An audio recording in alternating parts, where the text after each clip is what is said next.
Joe, how you doing? It's been a while, but it's good to talk to you. Hey, I'm doing great, man. Um, Things are looking good. Future's looking good, and I'm just excited for everything coming. Well, the last time I talked to you, it was right before your fight with Steve Giffard. Um, considering that fight, I know a lot of people say that they feel like they need to get that first defense under their belt before they feel the full confidence of being a champion. What did that fight do for you and your confidence? Yeah, I'm losing you a little bit here. Got you. I got you back. I don't know if you heard me. Did you hear me on that one?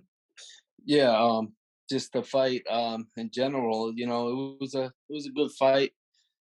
I'm glad that it went a few rounds. He was a guy who knew how to survive, and each time I get in the ring, it's I'm just learning a little more and more, and I just in that fight I learned, just to stay focused, stay busy, because you're not always gonna get the knockout quick, and just stay patient.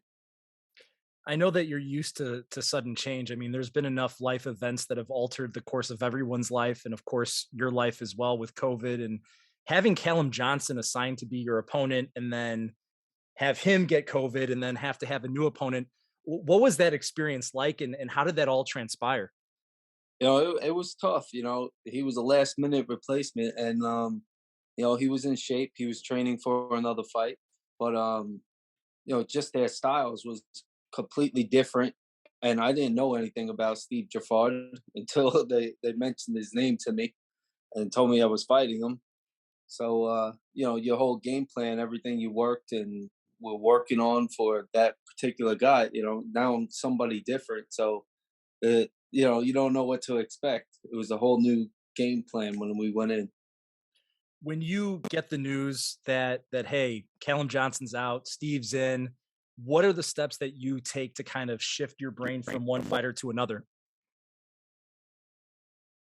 Um, I tried to find whatever I could of the guy on YouTube and whatever, and I seen that he was a good boxer. He can move, he throws good punches, and he got great defense. So really, just going into that fight, I knew I just had to be patient and cautious because I didn't know what to expect as far as him punching wise or power or anything. But but in the end, I did this thing I always do. I just and then I got him out of there as soon as I could. I know that you've had some issues in the past. I know like COVID happened, and that we talked about that the last time. We also talked about the history of jaw injuries and things like that. Today, right now, have you had any setbacks, or are you feeling 110% as far as health goes? Um, yeah, as far as health goes, I'm feeling great. I've had COVID, not too long ago, a few weeks back. Uh, but it wasn't bad like the first time I had it. I got over it quickly, got right back to training, and I feel great. When that occurred, were you worried about what it could do to the fight, or were you just kind of like keeping your emotions in check and like let's wait and see what happens? Yeah, when it first happened, I was a little worried, but you know, as the days went by, I realized it wasn't the same as the first time, and I got through it quick, and got right back to it, like I was saying, and I feel great. How long did that keep you out of the gym? I know most ordinary humans it might impact us a little bit more, but a guy in your kind of shape. Yeah, this time around it was only a week, and Mhm. so I really didn't miss anything. And I started my camp real early, so I've been going at it for a while now, so I'm going to be in the best shape. It really seems that the landscape of the light heavyweight division's really starting to take shape. I mean, there's really three champions. This fight will kind of settle who has the commanding control of the division. Yeah, Do you feel that kind of excitement that hey, we're kind of narrowing down to one champion with all the belts? yeah, I'm very excited for that. I'm hoping to get past Bivol, and I mean, oh shit, I'm thinking of all the names now.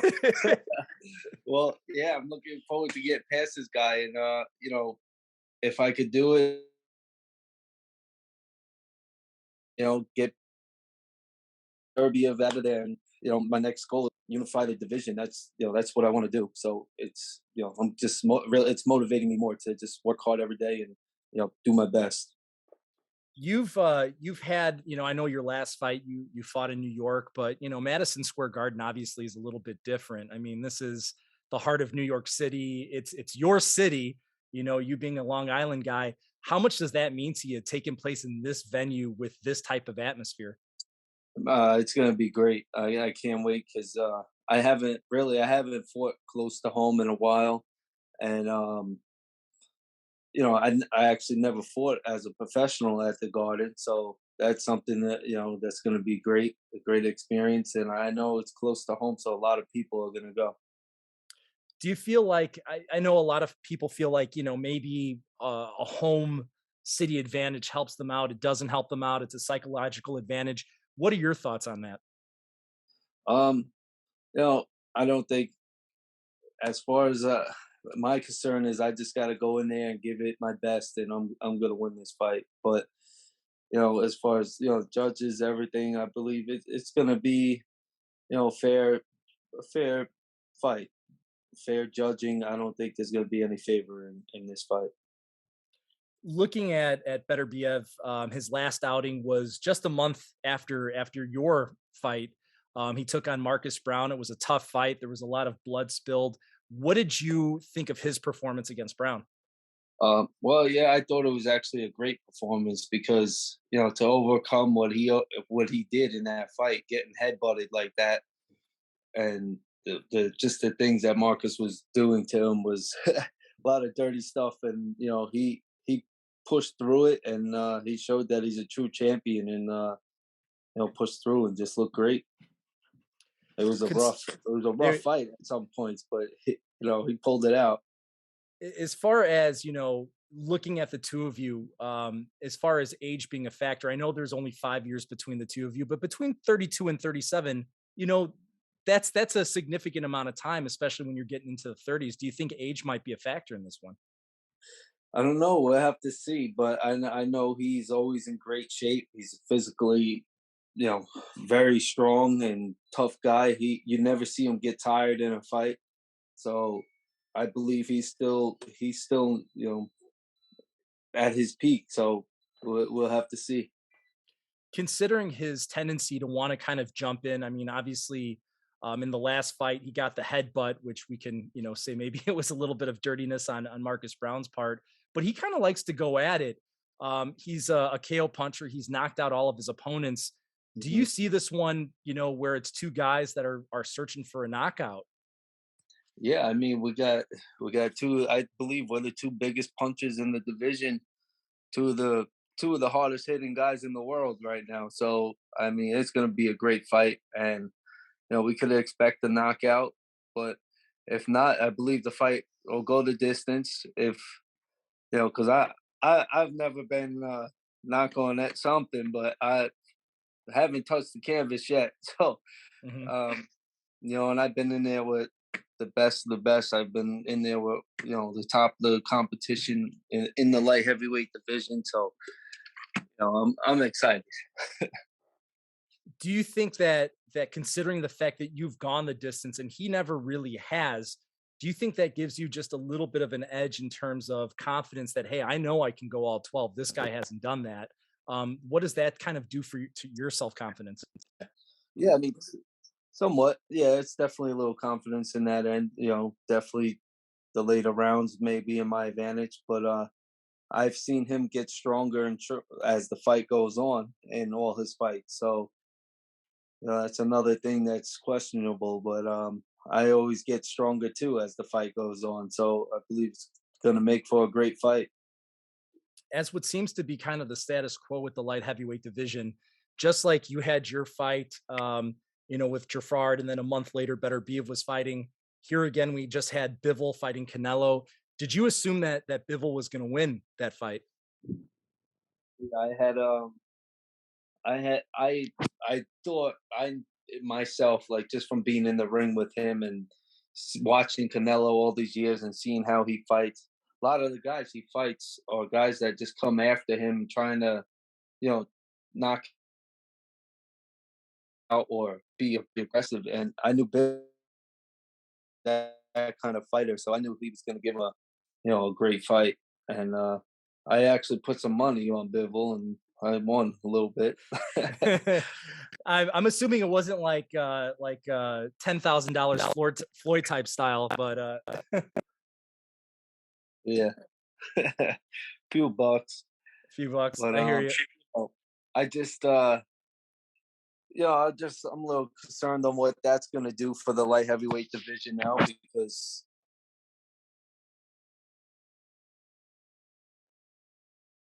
is he gonna take the Canelo? Is he gonna go to 68 and fight Canelo? Is he gonna stay at light heavyweight? Like, that's the only thing I'm a little concerned about is, when how are we gonna unify this division? Hmm.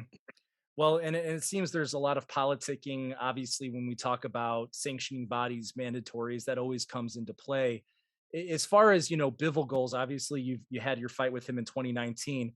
Does in the back of your mind that idea of revenge, is that kind of something that sits there with you?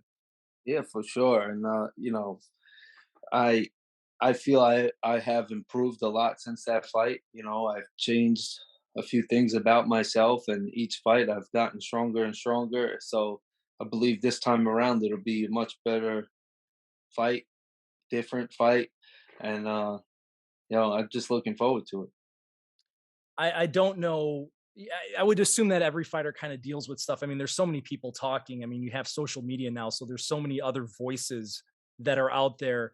But I know that Bivol was asked about this bout. I think it was the Monday after the fight on the DAZN boxing show, and he said he was picking Beterbiev to beat you. Is that Yeah. something when you hear that gets under your skin and are like, okay, I'll show you. Yeah, a little bit. Everyone's doubting me once again in this fight. But I hope to prove everybody wrong. I'm gonna give it my best. I'm gonna train hard, and I know when the fight comes, I'm gonna be physically and mentally prepared for it, and I'm gonna shock everybody again. That idea of being the underdog, considering you've kind of had that within your history, is that something that's kind of more of a beneficial mindset to have? Like, all right, doubt me, and I'm going to prove you wrong.